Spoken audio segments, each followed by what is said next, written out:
Salut les Vetters, ici Patrick de Vetted. Aujourd'hui, nous parlons de ceci.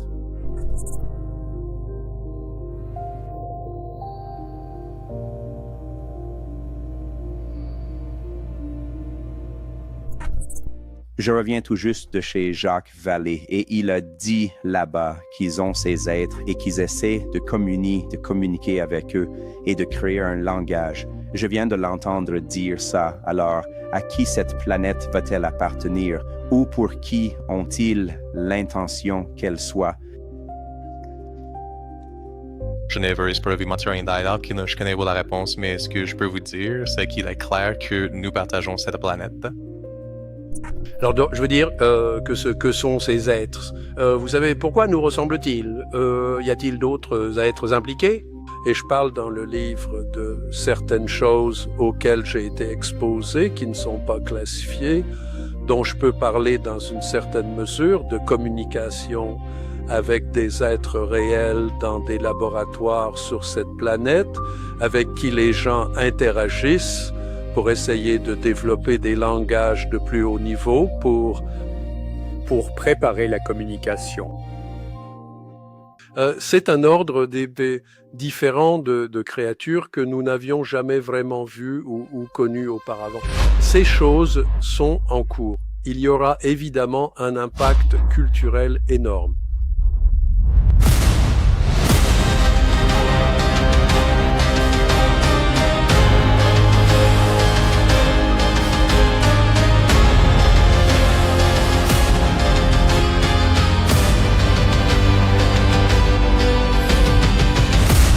Très bien les Vetters, merci de cliquer sur le bouton j'aime. Ça aide vraiment nos vidéos. Et bien sûr, si vous n'êtes pas encore abonné, cliquez sur le bouton s'abonner. La vidéo d'aujourd'hui porte sur l'historien et chercheur en ovnis Jacques Vallée.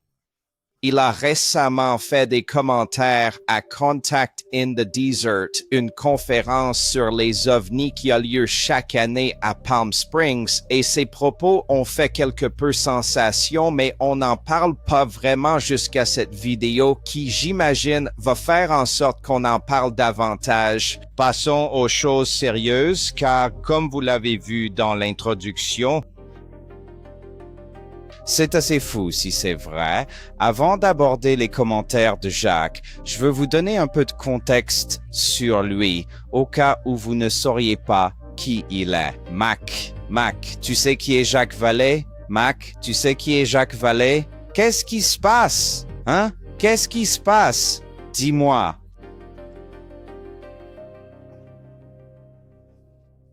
Il ne veut jamais parler devant la caméra. Je comprends. Je suis l'original. Jacques Vallée est un informaticien, astronome, capital risqueur, auteur et l'un des enquêteurs scientifiques les plus respectés sur les ovnis et les phénomènes aériens non identifiés. L'une des découvertes les plus importantes qui a été faite sur ce phénomène est qu'il est d'ampleur mondiale. En d'autres termes, il n'appartient pas aux Français, aux Américains ou aux Britanniques ou il y a eu des vagues d'observations. Né à Pontoise, en France, le 24 septembre 1939, il a obtenu des diplômes en mathématiques, en astrophysique et un doctorat en informatique à l'université Northwestern. En tant que jeune astronome à l'Observatoire de Paris, il a aidé à créer la première carte informatisée de Mars pour la NASA. Il a ensuite déménagé aux États-Unis où il a travaillé sur ARPANET, le précurseur de l'Internet moderne. Au Stanford Research Institute, a développé les premiers systèmes de conférences en ligne et est devenu un capital risqueur prospère dans la Silicon Valley, finançant de multiples introductions en bourse technologique. Vallée est surtout connu pour avoir révolutionné la recherche sur les ovnis. Il a commencé comme défenseur de l'hypothèse extraterrestre, mais a plus tard proposé l'hypothèse interdimensionnelle. Votre point de vue sur la question des ovnis semble assez unique dans le sens où vous ne semblez plus adhérer à les thèses des visiteurs extraterrestres.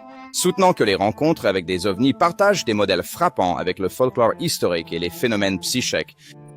Mais il y a vraiment autour de cette technologie un certain nombre d'effets psychologiques. Et si vous voulez même, utilisons le mot psychique qui y sont associés. Son livre révolutionnaire de 1969, Passport to Magunia, a défendu cette thèse et reste influent aujourd'hui.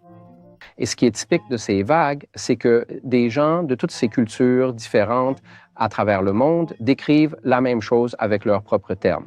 Ce qu'ils décrivent c'est un objet qui semble capable de manœuvrer, cela semble être une technologie, cela semble atterrir et laisser des traces. Il a collaboré avec l'astronome G. Allen Hynek. Vous studiez ce phénomène au long terme. Vous avez travaillé en étroite collaboration avec le docteur Allen Hynek et d'autres chercheurs en OVNI. Vous avez écrit de nombreux ouvrages de référence. Et a même inspiré le personnage du scientifique français dans Rencontre du troisième type de Steven Spielberg. Que vous étiez la personne sur laquelle Steven Spielberg a modelé un personnage de chercheur en OVNI dans son film classique Rencontre du troisième type. Je pense qu'il était intrigué par l'idée d'un scientifique français parcourant les États-Unis pour enquêter sur le phénomène OVNI.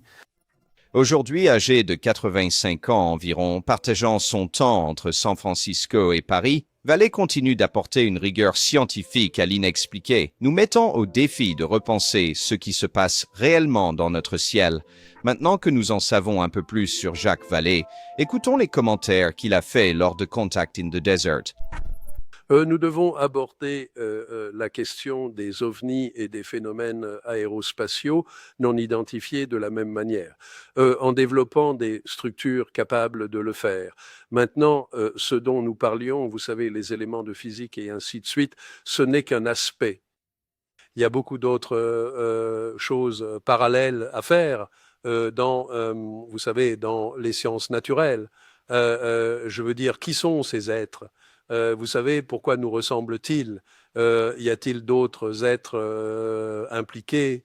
Et je parle dans le livre de certaines choses auxquelles j'ai été exposé, qui ne sont pas classifiées, dont je peux parler dans une certaine mesure de communication avec des êtres réels dans des laboratoires sur cette planète avec lesquels les gens interagissent pour essayer de développer des langages de plus haut niveau afin de se préparer à la communication avec.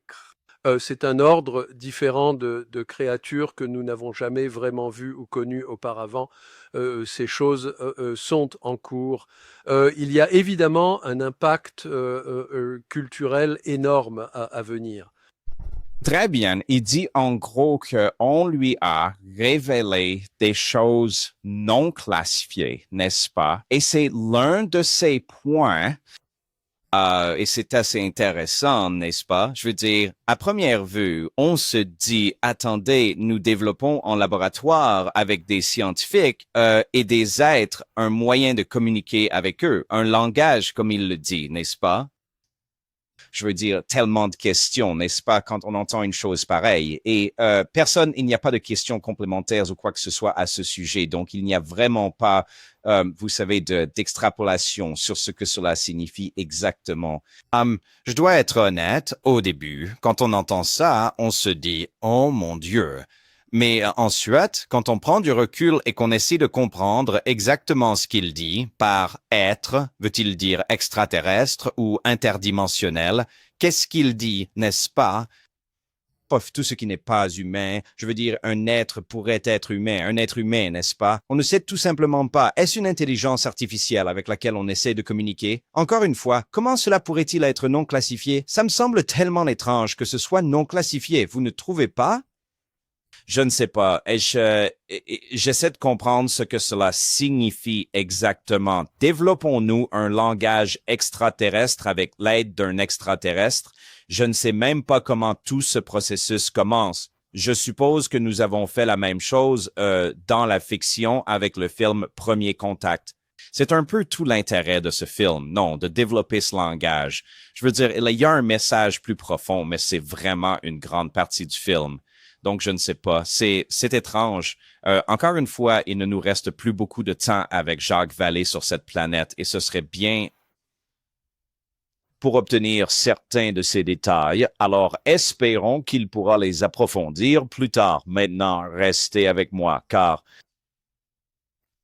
il a peut-être dit quelque chose de similaire par le passé, mais nous y reviendrons dans un instant. D'abord, examinons la réponse de Matthew Brown, un lanceur d'alerte sur les ovnis qui a révélé le programme Immaculate Constellation, des documents, peu importe comment vous voulez appeler ça.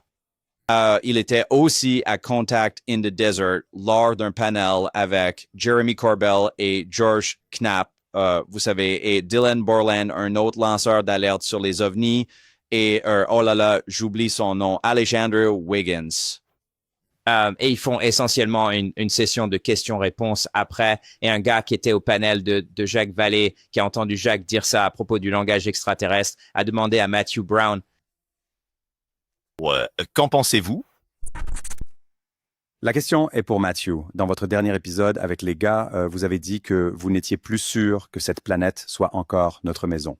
Pouvez-vous parler plus fort car je n'entends pas très bien? Dans le dernier épisode avec Matthew, il a dit qu'il n'est plus sûr que cette planète soit notre foyer. Je reviens tout juste d'une discussion avec Jacques Vallée et il a dit là-bas qu'ils ont ces êtres et qu'ils essaient de communiquer avec eux et de créer un langage. Et je viens de l'entendre dire ça, alors à qui cette planète va-t-elle appartenir ou pour qui ont-ils l'intention qu'elle soit? Et les commentaires auxquels le monsieur qui a posé la question fait référence quand il dit précédemment, Matthew, tu as dit, tu sais, que la Terre n'est pas à nous, ou peu importe comment il l'a formulé. Ceci provient d'un épisode plus ancien que Matthew Brown a fait avec Jeremy Corbell il n'y a pas si longtemps, en suivi de la révélation initiale de Matthew Brown, vous savez, sa grande sortie de l'an dernier. Et voici l'extrait de cet épisode précis concernant le commentaire sur lequel le questionneur s'interrogeait « Mon Dieu, quel charabia !» Est-ce que questionneur est vraiment un mot? Faites-vous cela pour un gain personnel? Dites-le moi. Pourquoi pas?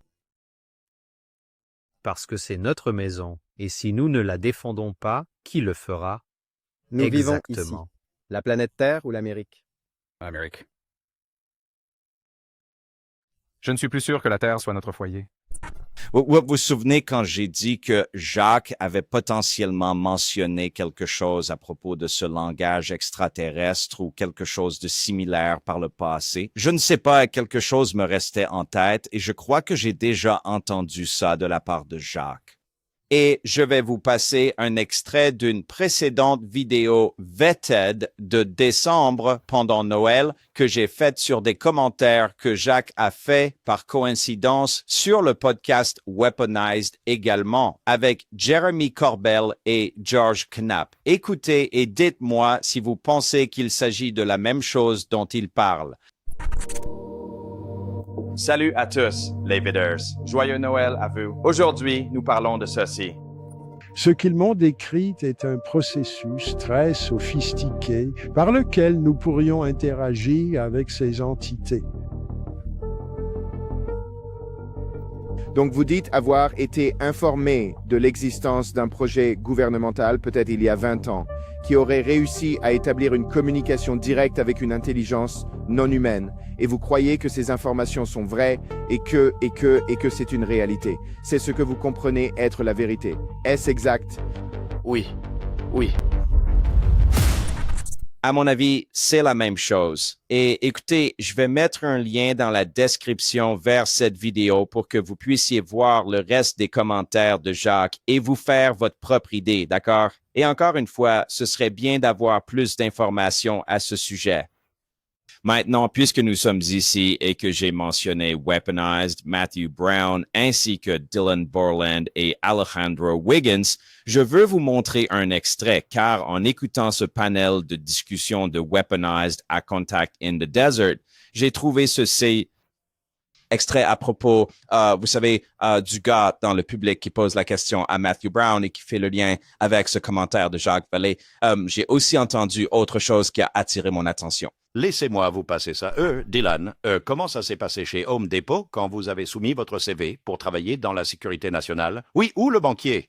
Eh bien, vous savez, je veux dire, j'en ai déjà parlé. On a plaisanté dans l'Oregon sur le fait que je devienne garde forestier. J'adorerais ça, en fait. Mais, vous savez, mon CV est un peu fou pour la plupart des gens. Vous savez, je rends des comptes directement au directeur de la CIA, au président des États-Unis et au directeur du renseignement national. Alors, quand vous voyez ça sur un CV et que vous comprenez ce que ça signifie et que vous... Tu as l'étoffe d'un cadre pour moi. Oh, j'apprécie, George.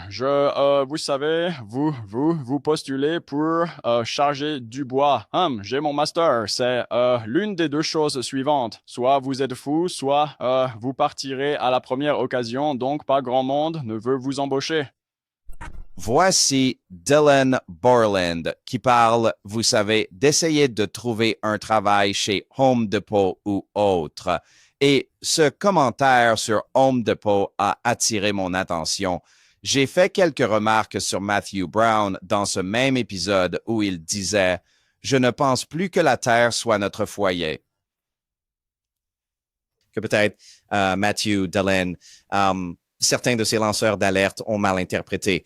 Laissez-moi vous le faire écouter et je vous expliquerai. Encore une fois, j'ai beaucoup de compassion pour Matthew Brown qui a perdu son emploi et qui a du mal à subvenir aux besoins de sa famille. Je veux dire, pour être honnête, si j'étais à sa place, je prendrais juste un travail normal. Vous savez, je ne cherche pas à lui dire quoi faire, mais si vous gagnez moins de 1 000 $ par mois, il gère un Substack et je crois qu'il vend des produits en ligne. Je veux dire, trouver un travail, vous voyez. J'ai été dans cette situation où j'ai dû tout laisser tomber pour trouver un emploi. Rien n'est au-dessus de moi. J'irai travailler chez McDonald's, chez Home Depot, n'importe où. J'ai dû faire toutes sortes de choses pour gagner ma vie.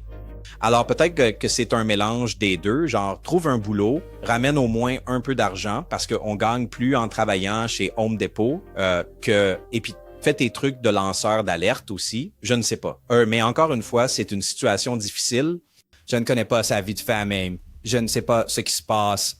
Peut-être qu'il ne peut pas faire ça. Donc, encore une fois, on est coincé entre ce but qu'on croit avoir et la vraie vie, essayer de subvenir aux besoins de sa famille. Et oui, chacun prend cette décision individuellement. Je parlais de Matthew Brown dans cet extrait, et bien sûr, c'est Dylan qui fait la remarque sur Home Depot, mais je pense sincèrement qu'ils prenaient tous cela à cœur. Et je sais que mon émission est regardée par ces gars, c'est certain. Certainement, Jérémy. Et vous savez, cette information aurait pu être transmise, mais j'ai eu l'impression que c'était une sorte d'affront envers moi en particulier. C'est peut-être juste mon ego qui pense « Oh, il parle de moi ». Je veux dire, cette vidéo a très bien marché. Et je sais que mon émission, encore une fois, est regardée par eux et par beaucoup de gens, n'est-ce pas? Je ne sais pas, mais ça m'a fait réfléchir à ces commentaires. Est-ce que j'ai manqué de compassion à ce moment-là? Dites-moi ce que vous en pensez. Tout ce que je disais, parce que dans cet épisode, Matthew explique qu'il a des problèmes d'argent. N'est-ce pas? Et je me dis juste, très bien, eh bien, va-tu trouver un travail, tu vois?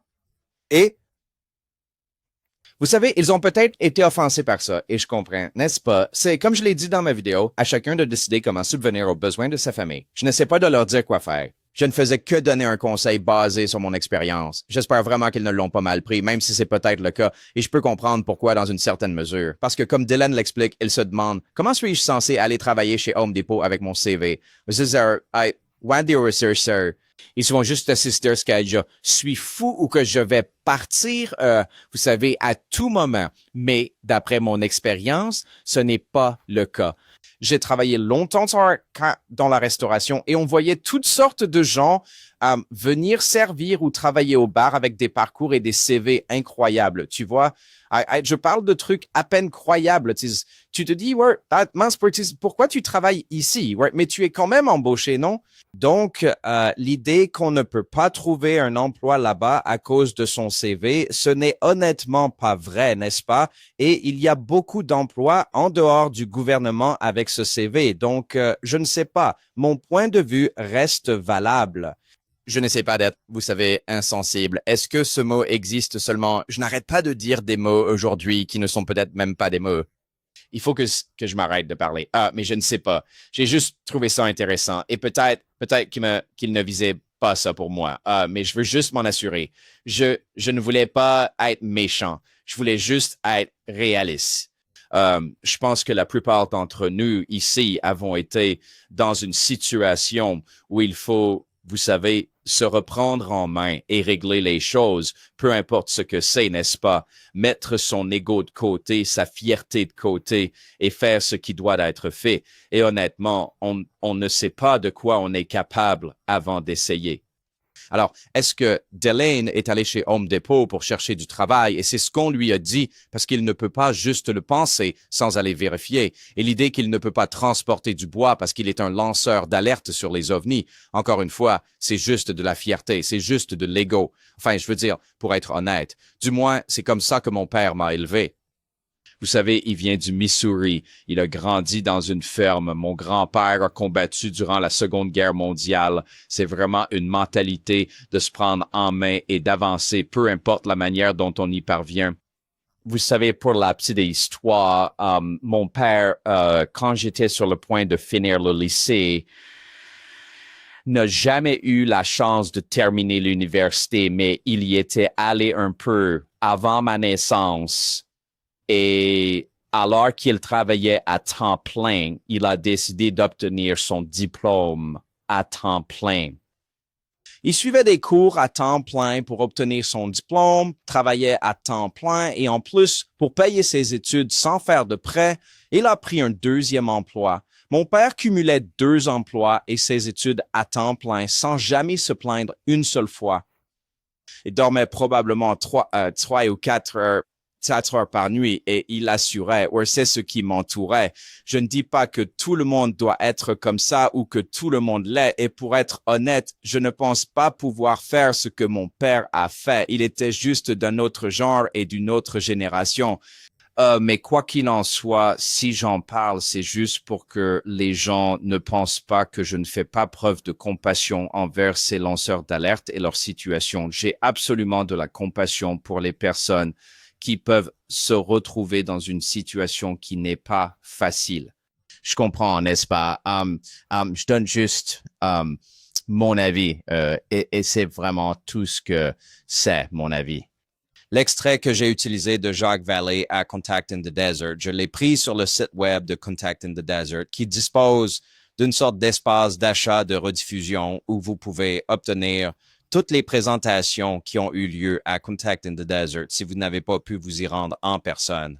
Encore une fois, c'est un service payant, mais j'ai contacté Contact in the Desert et ils m'ont autorisé à utiliser cet extrait. Ils m'ont aussi donné un code de réduction de 10% à vous offrir si vous voulez voir ces présentations. Il y en a tellement de personnes différentes. Le code est VETED10. Je l'afficherai à l'écran et je mettrai un lien dans la description pour que vous puissiez aller voir ces présentations si vous le souhaitez. Quoi qu'il en soit, dites-moi ce que vous pensez des commentaires de Jacques Vallée et nous nous retrouverons pour la prochaine vidéo. N'oubliez pas que Psyonix, le tout premier long-métrage documentaire de VETED, est disponible dès maintenant en exclusivité sur psyonix.film. Le lien se trouve dans la description et dans le premier commentaire épinglé. Merci à tous ceux qui soutiennent le film. On s'en sort très bien. Merci infiniment à vous tous et pour toutes ces excellentes critiques. Les gens ont vraiment adoré le film et c'est incroyable. Bref, merci beaucoup à vous tous. On se retrouve pour la prochaine vidéo. N'oubliez pas, chaque jour est un cadeau. Peace.